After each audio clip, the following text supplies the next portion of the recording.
Gita.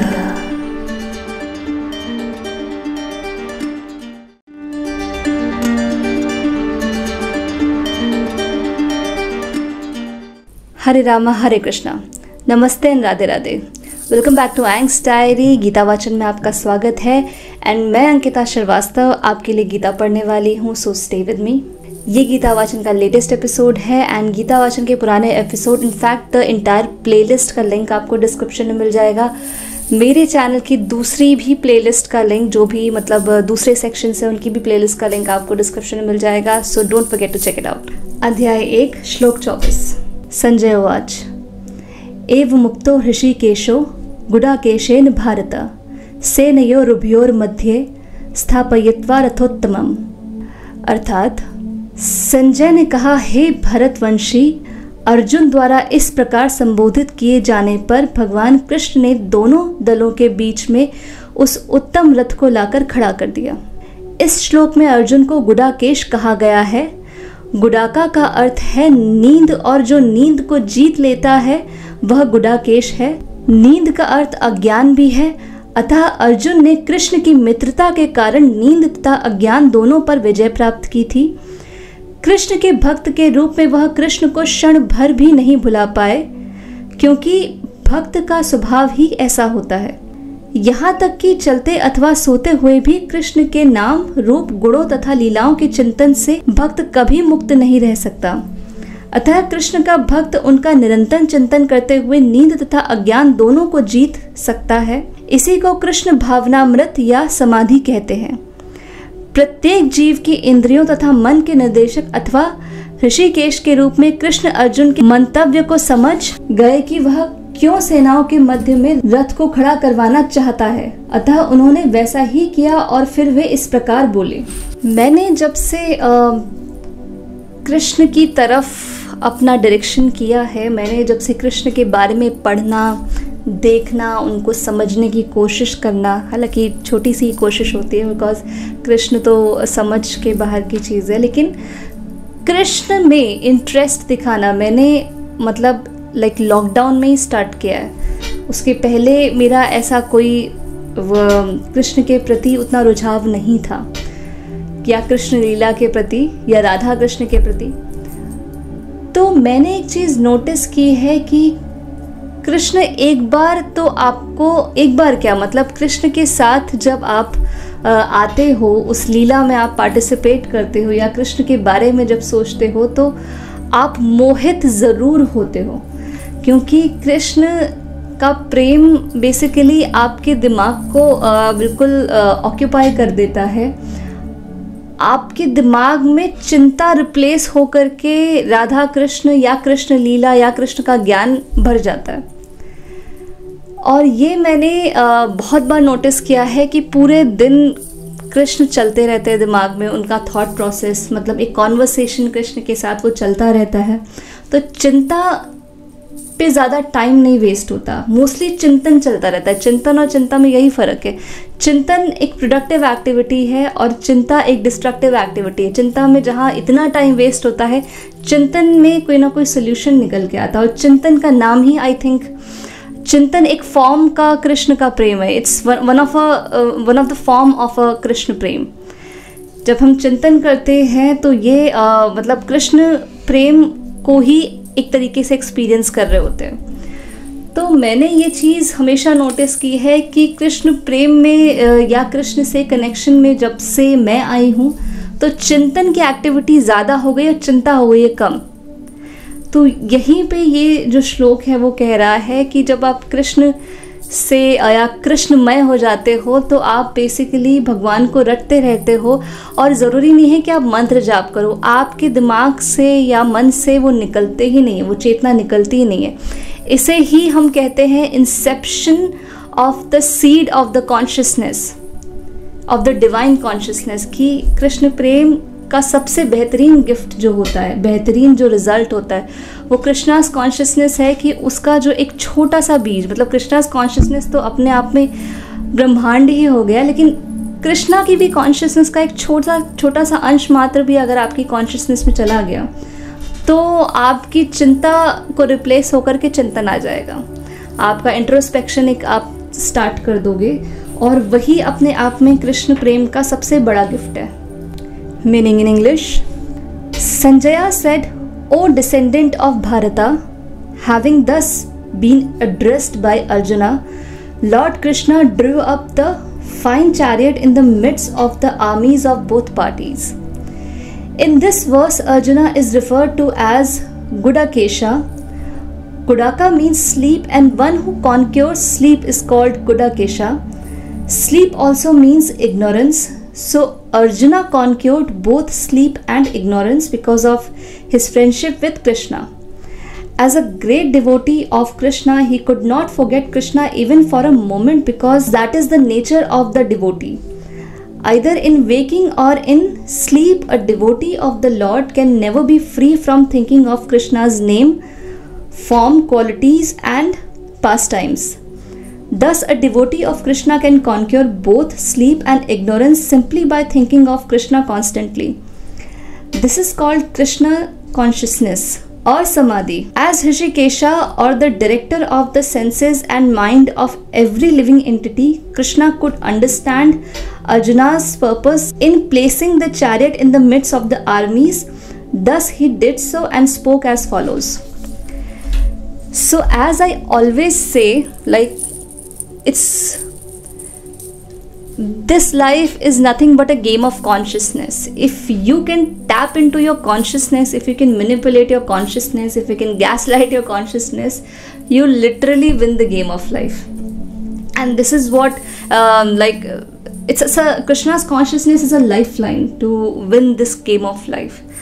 And this is what this shloka says, like, if you anyhow like summon Krishna's consciousness just by thinking about Krishna, just by memorizing his name, his leelas and everything, his activities. If you keep on doing it, within a couple of months or couple of years, you start recognizing this new pattern of thinking. And when I say new pattern of thinking, you basically replace the stress factor with introspection. If any event happens in front of you, you don't worry about it. While channeling the Krishna's consciousness, your worry will get replaced with solution-centric thought process. So you will think about solutions. You will think about like what we can do about this situation. You won't waste a single second in thinking about like everything had gone wrong, we can't take a U-turn, we can't do anything about it. Your thought process will upgrade, and this is what I call it as the inception of the seed of Krishna's consciousness. When you incept successfully the seed of Krishna's consciousness, you basically see all these factors inside your thought process. And when the consciousness changes, the outer reality changes. And this can be successfully manifested in the friendship of Krishna. This is what I have personally experienced in my lifetime. I came in touch with the Krishna's consciousness in the time period of lockdown, the first corona wave. And there I had lots and lots of free time, and I read a lot about Krishna. I saw so many daily soaps about Krishna, and there I came to know how Krishna, only 10% of it, I came to know how Krishna's consciousness actually processes. And from that day till today, I have formed a new pattern of thinking. I have developed a new pattern of thinking, and the person, the Ankita Srivastav, who spend hell lot of time in worrying about the situation, today she invests a lot of time in problem solving mode, like how she will solve the problem, how she will bring up with a solution, not another question mark or not another worry. And this is the change, this is the massive change I have seen in my behavior. I had anxiety issues back then, and trust me, I have recently posted on my social media also, like Radha Krishna's consciousness is the biggest defense mechanism against all your mind monsters. So definitely if you can, and definitely there is a popular saying about Krishna, like you don't choose Krishna as your best friend. If you are the chosen one, you by default fall for Krishna. This is what the biggest part of his लीला. अध्याय 1 श्लोक 25। भीष्म द्रोण प्रमुखतः सर्वेषां च महिक्षिताम् उवाच पार्थ पश्येतान् संवेतान् कुरुनिति। अर्थात भीष्म, द्रोण तथा विश्व भर के अन्य समस्त राजाओं के सामने भगवान ने कहा कि हे पार्थ, यहाँ पर एकत्र सारे कुरुओं को देखो। समस्त जीवों के परमात्मा स्वरूप भगवान कृष्ण यह जानते थे कि अर्जुन के मन में क्या बीत रहा है। इस प्रसंग में ऋषिकेश शब्द का प्रयोग सूचित करता है कि वे सब कुछ जानते हैं। इसी प्रकार पार्थ शब्द अर्थात प्रथा या कुंती पुत्र भी अर्जुन के लिए प्रयुक्त होने के कारण महत्वपूर्ण है। मित्र के रूप में वे अर्जुन को बता देना चाहते थे कि चूंकि अर्जुन उनके पिता वसुदेव की बहन प्रथा का पुत्र था, इसलिए उन्होंने अर्जुन का सारथी बनना स्वीकार किया था। किंतु जब उन्होंने अर्जुन से कुरुओं को देखो कहा, तो इससे उनका क्या अभिप्राय था? क्या अर्जुन वहीं पर रुककर युद्ध करना नहीं चाहता था? कृष्ण को अपनी बुआ प्रथा के पुत्र से कभी भी ऐसी आशा नहीं थी। इस प्रकार से कृष्ण ने अपने मित्र की मनोस्थिति की पूर्व सूचना परिहासवश दी है। तो अभी इस स्थिति में कृष्ण जो है परिहास मुद्रा में आ गए हैं। वो परिहास करके बात कर रहे हैं, क्योंकि कृष्ण स्वयं जानते हैं कि अभी अर्जुन की झोली में इतना बड़ा ज्ञान कृष्ण जी मतलब अर्पित करने वाले हैं, कृष्ण जी देने वाले हैं, शायद वो संभाल भी ना पाए। और डेफिनेटली गीता का ज्ञान एकदम से नहीं संभाला जा सकता है, वो इतना बड़ा ज्ञान है। और ये कृष्ण की लीला में सबसे कमाल की चीज़ ये रही है, मैंने कृष्ण की लीला में एक चीज़ नोटिस की है, ये मेरा पर्सनल एक्सपीरियंस है, आपके ओपिनियन डिफरेंट हो सकते हैं, कि कृष्ण जो है, जो स्पिरिचुअल कैंसर ऑपरेशन है, किसी की आत्मा का कैंसर ऑपरेशन वो कैसे करता है। कैंसर ऑपरेशन से मैं क्या यहाँ पे क्या बोल रही हूँ, आत्मा का कैंसर, जैसे कि भय, लालसा, वासना, ये सब आत्मा के कैंसर है जो ईश्वर से दूर ले जाते हैं। तो इन सब का कैंसर ऑपरेशन कृष्ण कैसे करते हैं, वो हर एक भावना को, जो भी गलत भावना है, जैसे कि भय की भावना हुई, मोह की भावना हुई, काम की भावना हुई, वो उस भावना को चरम पे ले जाते हैं और फिर वहाँ तोड़ देते हैं।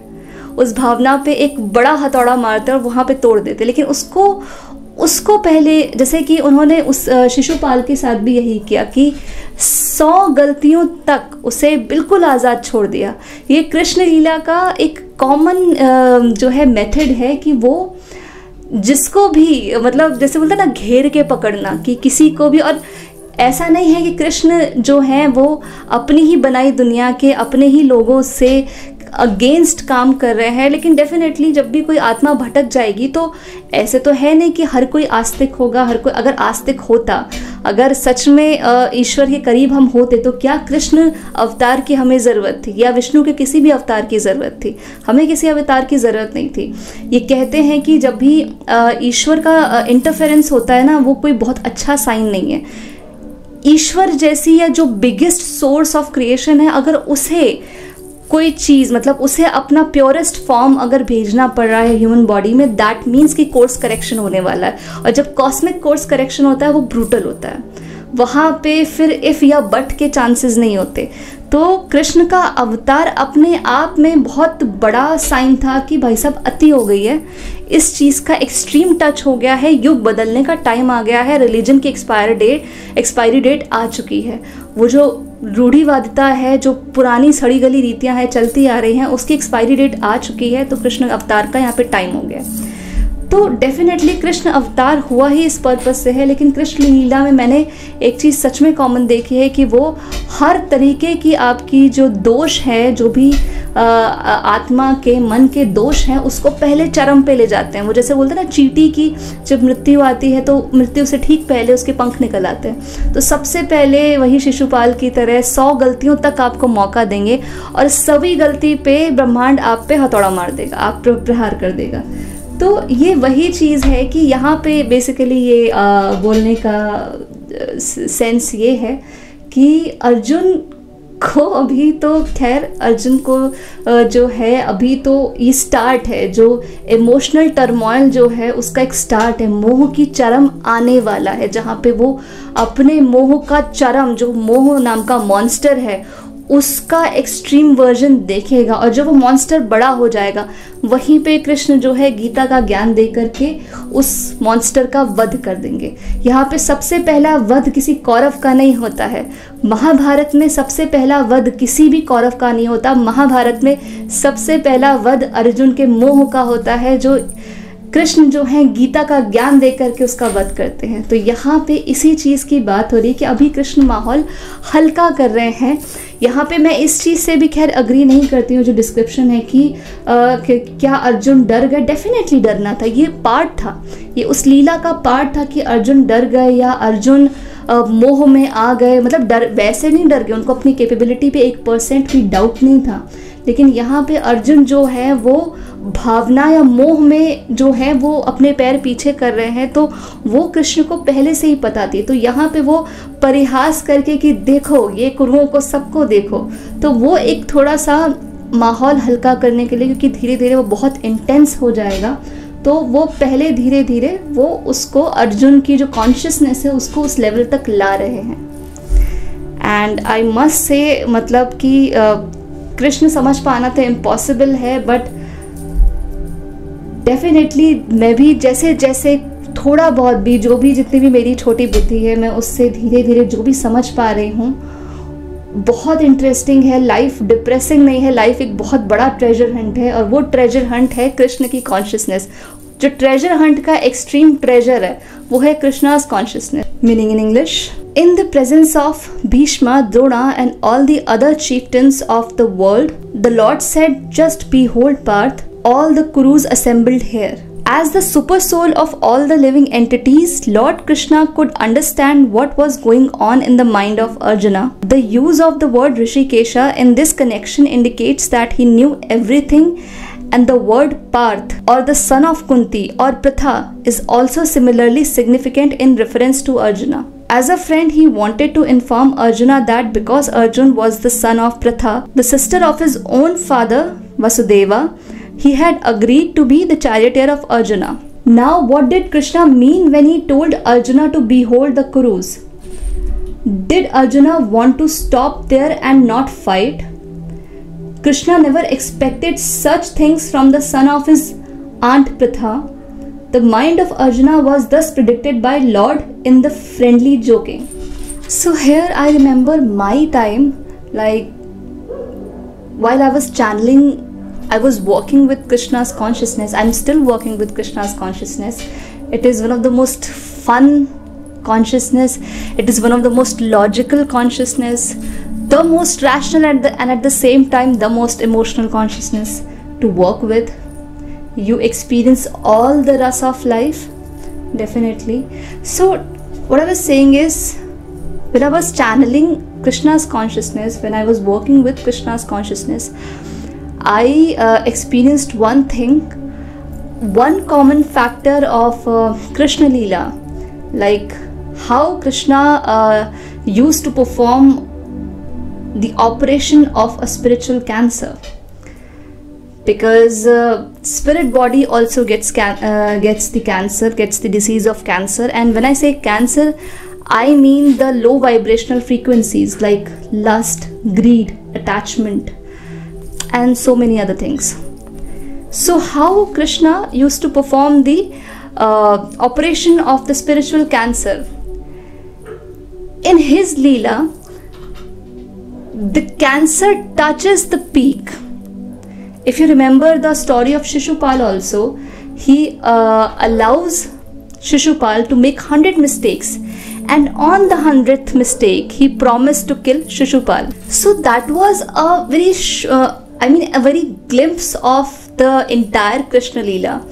In Krishna Leela, Krishna allows the cancer to touch his peak. Krishna allows the low vibrational frequency like lust, anger and so many other things to touch the peak, and then he hammers the cancer, and then he permanently remove it. You always notice, like when you're touching the rock bottom, there you get the most important wisdom of life. But yes, there is also a twist. At the rock bottom there are two ways. First way go to wisdom, and second road leads to victim. It's not promised when you touch the rock bottom you always come out a wise person, you come out more wiser. That's not promised. It's definitely a phoenix moment. At the rock bottom you have an opportunity, you have a cosmic opportunity to manifest the higher self of your spirit body. But there comes the other road also, where the road leads to your lower vibration, your lower self, and that depends upon you what you choose at that moment. So Krishna always let the low vibrational frequency to touch the peak, and then he hammers the low vibrational frequency. So by that I was referring in the context of the shloka. Krishna, as the name suggests, Hrishikesha, the lord of Indriya, the lord of senses, Krishna already knew what Arjuna was facing, what Arjuna was experiencing without even having any verbal conversation. Krishna already knew that. And Krishna also knew what's about to come, the wisdom of Gita. And wisdom of Gita is like, this is the treasure of the life. This is the treasure of the life. If you keep working with Krishna's consciousness, so you're basically doing the treasure hunting. And when you hunt the treasure, by the treasure I mean the wisdom of Gita. The entire gist of Krishna Leela is in Gita. So by that I was saying is like Krishna already knew what's about to happen, and for that matter, for the same reason, Krishna was putting Arjuna in a place, like in a comfortable place, to basically get ready for the wisdom he's about to embrace, he's about to get from Krishna's mouth. This is the moment where Arjuna will do a face-off with the monster of his attachment, the attachment monster. Like I was saying, when Krishna does a operation of spiritual cancer, he allowed the cancer to grow bigger and bigger and bigger, then he pops it. So here in this scenario, the cancer is of the attachment itself, moha, definitely. So Arjuna is about to face off with the most horrifying monster of his life, that is his attachment with the Kurus. And I would claim that not a single Kuru was being slayed at the first position in Mahabharata. Not a single Kuru was the first person to be slayed in Mahabharata. The first thing that was slayed in Mahabharata was the monster of attachment of Arjuna himself. Arjuna's attachment, Arjuna's moh with the entire thing was being slayed as the first thing in Mahabharata. So abhi ke liye itna hi. See you in next time, in next episode. धीरे धीरे चीज़ें unfold हो रही हैं, and definitely I am really enjoying this session. And I hope you are also enjoying this session. Gita अपने आप में एक बिगेस्ट ट्रेजर हंट है, विजडम का, नॉलेज का, स्पिरिचुअल नॉलेज का, कुंजी है आपके अल्टीमेट लिबरेशन की. So see you in next episode of Gita Vachan, and stay tuned. Read Gita with me. Radhe Radhe. Gita.